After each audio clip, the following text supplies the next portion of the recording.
Okay, so you want to own a minor league baseball team. You can see it already.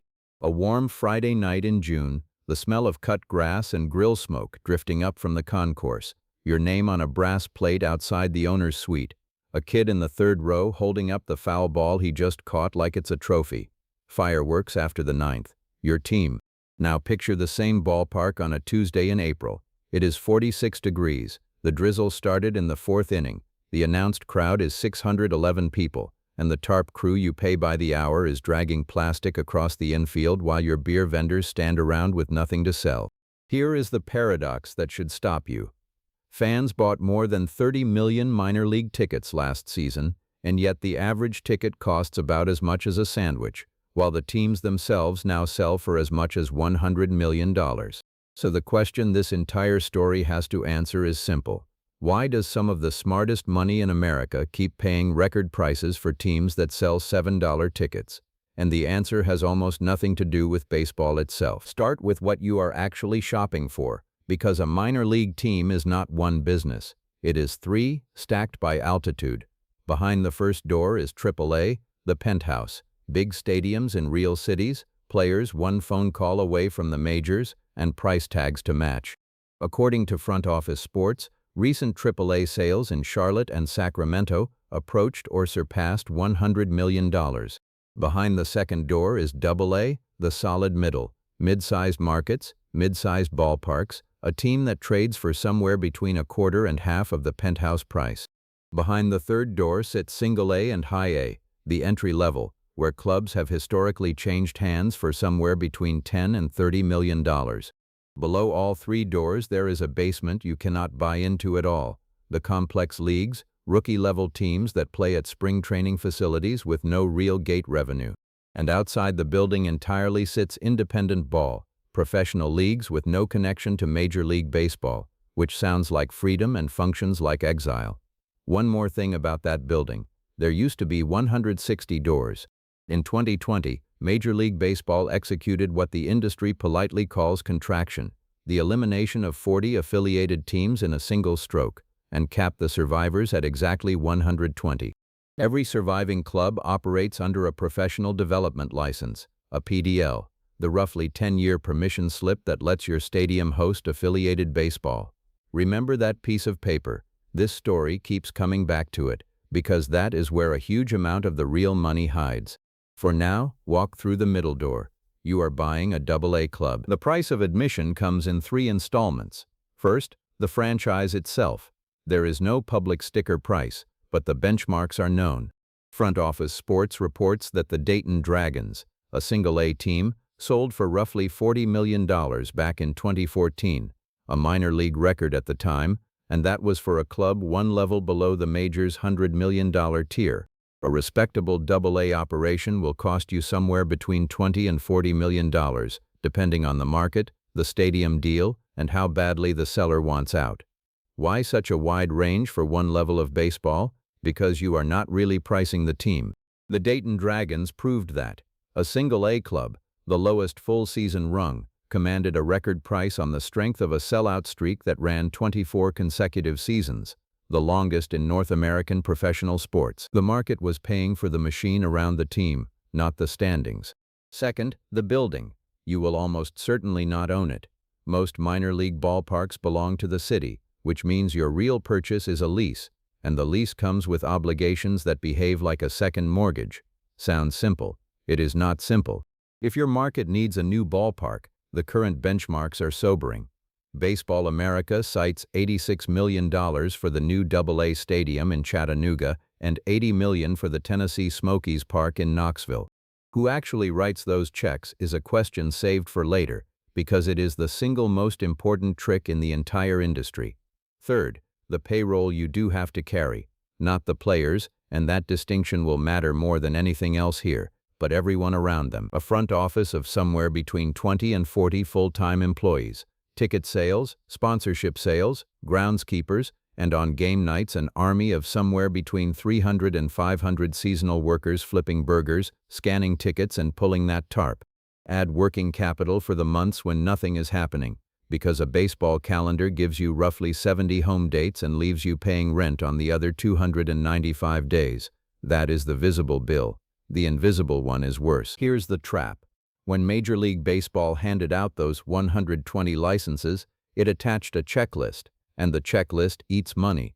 The new facility standards read like small print and spend like construction, a mandated locker room for female staff, food preparation and dining rooms for both teams, covered batting and pitching tunnels, dramatically expanded weight rooms, and stadium lighting brought up to one uniform standard across every level of the minors. Baseball America reported the compliance schedule with dates attached. Fines starting in April of 2023, tighter standards in 2024, and full compliance by 2025, with non-compliant teams risking the license itself. Read that schedule again. The penalty for a substandard weight room is not a fee. It is the possible loss of the one document that makes your team worth owning. And the renovation math has a habit of metastasizing. In Lowell, Massachusetts, an upgrade estimated at $10 million swelled to $40 million before anyone broke ground. The sports architect Tom Tingle told Baseball America that ballpark projects are routinely running 60 to 80% over their initial projections. Now, scale that. If a single renovation can quadruple, imagine pricing an entire compliance list across a stadium built in 1997. Then come the costs no checklist mentions. Weather sits on your ledger like a silent partner with terrible judgment. Every rained-out Tuesday refunds tickets, wastes payroll, and sells nothing, and no insurance policy gives you back a lost summer night. The stadium itself is the asset that eats, a middle-aged building that demands new seats, new boilers, new video boards, and it demands them in the exact years your lease renewal gives the city leverage. A canceled game at a 5,000-seat ballpark is not a bad night. It is somewhere between $80,000 and $120,000 of revenue that simply evaporates, while the payroll clock keeps running. And hovering above all of it is a landlord problem no other small business has. Your inventory, the players, belongs entirely to someone else, and the someone else can reorganize your industry by memo. 40 owners learned that in 2020, and one of them gets a full autopsy later in this story. Now the money coming in, layer by layer. Layer 1 is the gate. Minor League Baseball drew 30,360,682 fans in 2025 across its 120 teams, according to Baseball America, an average of 3,847 per game, which was down 2.9% from the year before and the lowest non-pandemic average in 2 decades. The best operators still pack the place. Lehigh Valley averaged 8,242 a night.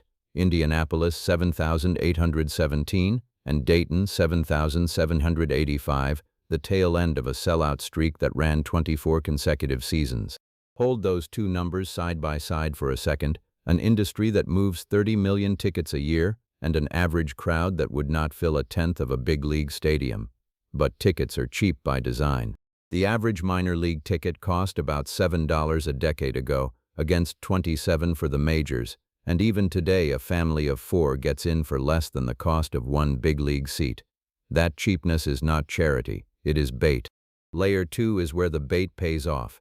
The per cap, industry shorthand for what each fan spends inside the building on hot dogs, beer, and foam fingers once the cheap ticket has lured them through the gate. A well-run club pushes its per cap to somewhere between $12 and $25, which means the concession stand quietly out-earns the box office. Occupancy is not the same thing as income. The per cap is what converts one into the other. How much? A family of 4 that spends $18 a head has just quadrupled the value of the tickets it bought. Layer 3 is the sponsorship stack. The outfield wall sold panel by panel like billboard space. The naming rights that turn your ballpark into a bank advertisement for somewhere between 6 and 7 figures a year. The local car dealer sponsoring every strikeout. Here's where it gets interesting. Not one of these layers depends on winning. A last-place team sells exactly the same hot dogs as a champion. Layer 4 is the calendar itself. Concerts, weddings, corporate picnics, beer festivals, anything that fills the 295 dark days. Stack all 4 layers and a healthy AA club grosses somewhere between $8 and $14 million a year.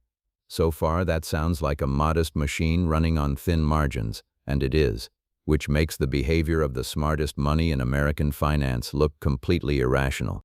It is not. It just means the visible business is not the business. Here's the part nobody tells you. You own a professional sports team, and you do not pay the athletes, not one of them. Under the structure Major League Baseball locked in after 2020, and under the first minor league labor agreement, signed in 2023 and reported in detail by Baseball America, the parent club pays every player's salary and every coach salary in your dugout. And since that agreement provides player housing too, the numbers are real money, just not your money. AAA salaries jumped from $17,500 to $35,800, and rookie-level pay from $4,800 to $19,800, a raise of roughly $2.7 million per organization, every dime of it billed to the Major League club. Sit with the strangeness of that. The most expensive input in professional sports, the talent, arrives at your ballpark free, trained, and continuously restocked by an organization desperate to develop it. Every other venue owner on earth pays for the show. The concert hall pays the band. The theater pays the actors. You charge admission to a performance someone else funds, staffs, and insists on improving. Your product costs your landlord's landlord millions and costs you nothing, which forces a reclassification. You are not running a baseball team. You are running a 7,000-seat outdoor venue that receives 70 nights of professionally produced live entertainment at zero content cost, plus a beer license, plus a captive audience with a $12 to $25 per cap. The baseball is not the business, the building is the business. That is the first layer of the reveal, and for decades it was the whole secret. Buy the club, run the venue, collect the per cap. But it no longer explains the prices. A venue with thin margins does not sell for $100 million, and it does not attract the private equity firms that have spent the last 4 years devouring this industry. The thing they are buying is not the venue either. Remember the PDL, the permission slip from the second act of this story? The deepest layer is that piece of paper, and what happened on Staten Island shows exactly what a team is worth without it. The franchise was born in 1983 in Watertown, New York, a small-town club bouncing through the low minors until 1999, when a deal brokered by Mayor Rudy Giuliani himself moved it to Staten Island and stitched it into the most valuable brand in baseball, the Staten Island Yankees. By 2001, the team had a waterfront ballpark at the ferry terminal with the Manhattan skyline stacked behind the outfield wall, arguably the best view in professional baseball. For 20 summers, the formula looked unbreakable. The on-field product delivered. 6 New York Penn League championships between 2000 and 2011. More than 100 alumni reached the major leagues, including Robinson Cano and Brett Gardner, future stars who once took batting practice a ferry ride from Wall Street. On summer evenings, the boat emptied commuters straight into the ballpark, a big league skyline at a bus fare price. The city believed in it enough to commit $5 million in stadium upgrades to keep the team anchored there. What could possibly kill a team like that? Not attendance, not debt. A memo. In 2020, contraction dissolved the entire New York Penn League, and the New York Yankees, the parent that had lent the team its name, its players, and its legitimacy, declined to carry Staten Island into the new 120-team structure. No license. On December 3, 2020, the club announced it was ceasing operations, and its owners sued both the Yankees and Major League Baseball, arguing they had been promised a future and handed a shell. Ballpark Digest and Sportico chronicled the collapse. ESPN reported that MLB settled the former affiliate's lawsuits in 2023, terms confidential. The ballpark still stands on the waterfront today, hosting an unaffiliated club in front of the same skyline. The seats and the view and the ferry all exactly where they were, minus the only word on the marquee that ever mattered, Yankees. The Staten Island Yankees won 6 championships, developed 100 major leaguers, and had the best view in the sport. None of it counted. The team was never the asset. The license was the asset, and the license had someone else's signature on it. Which brings the story back to its opening question. Why does sophisticated money keep paying record prices for $7 tickets? Because the license that killed Staten Island protects everyone who holds one. There are exactly 120. The supply is fixed by the same organization that eliminated 40 of them, and no expansion mechanism exists. That is manufactured scarcity, the same force that props up taxi medallions and Manhattan air rights. Now stack the second mechanism on top, the American tax code. Under Section 197, the purchase price of a sports franchise can be amortized over 15 years, meaning the owner of a $40 million club deducts roughly $2.7 million from taxable income every year for a team that is in reality appreciating. The tax foundation calls it a standard feature of the billionaire playbook. Third mechanism, other people's concrete. Remember who pays for ballparks? In Spartanburg, South Carolina, $118 million of public money built the new stadium, and the relocated team promptly gained 2,297 fans a game. Columbus, Georgia borrowed $50 million for a renovation. Ontario, California has projected $151 million. The owner keeps the revenue, the taxpayer keeps the debt. And the fourth mechanism is the exit. A firm called Diamond Baseball Holdings, backed by the private equity giant Silver Lake, which valued it at $280 million in 2022 when it held about 10 teams, now owns 49 of the 120 licenses, one below the maximum MLB allows a single owner. Ballpark Digest counted 7 teams changing hands in a single week of December 2025. Scarce licenses, a 15-year tax shield, taxpayer-built stadiums, and a consolidator legally required to stop at 50, bidding against the clock. That is the machine. The baseball never appears in it. So picture your AA club through 2 Octobers. The good year first. The weather cooperates and only 4 dates wash out. Your promotions calendar lands, attendance averages 5,200, and the per cap, remember the per cap, hits $19 because the new outfield bar actually works. The naming rights renew higher. 2 concerts and 40 weddings fill the dark days, and the gross lands at $11.8 million against $9.6 million in operating costs. That is a $2.2 million operating profit, and on top of it the amortization deduction shelters most of it from tax while your license quietly appreciates beneath you. Great year. Now the other October, 11 rainouts, including 3 fireworks Fridays, the exact nights that carry a season. The parent club, rebuilding, sends you a roster of strangers and trades away the one prospect whose jersey actually sold. Attendance slides to 3,100. The gross comes in at $7.3 million against the same $9.6 million of costs, because the tarp crew, the groundskeepers, and the boiler do not take rainouts off, and the facility checklist added a $900,000 weight room expansion the license required. That is a $2.3 million operating loss. Rough year. The swing between those 2 Octobers is roughly $4.5 million, and almost none of it was your decision. The weather, the roster, the checklist, all of it belongs to someone else. What kept the bad year survivable was not the gate. It was the fact that somewhere between the rainouts, the license under the whole operation got more valuable anyway, because that December, somebody's private equity fund bought 3 more teams. So go back to that Friday night in June. The cut grass, the grill smoke, the kid in the 3rd row holding up his foul ball while your fireworks bloom over the outfield. Every bit of it is real, and none of it is what you would actually own. The fireworks are marketing for the per cap. The ballpark is the city's. The players are the parent clubs. What you would own is a piece of paper, one of exactly 120 in existence, wrapped in a taxpayer-built stadium, a 15-year tax shield, and a billionaire bidding race. The team was never really the product. The scarcity was the product, and the baseball was just the show that kept everyone looking at the field.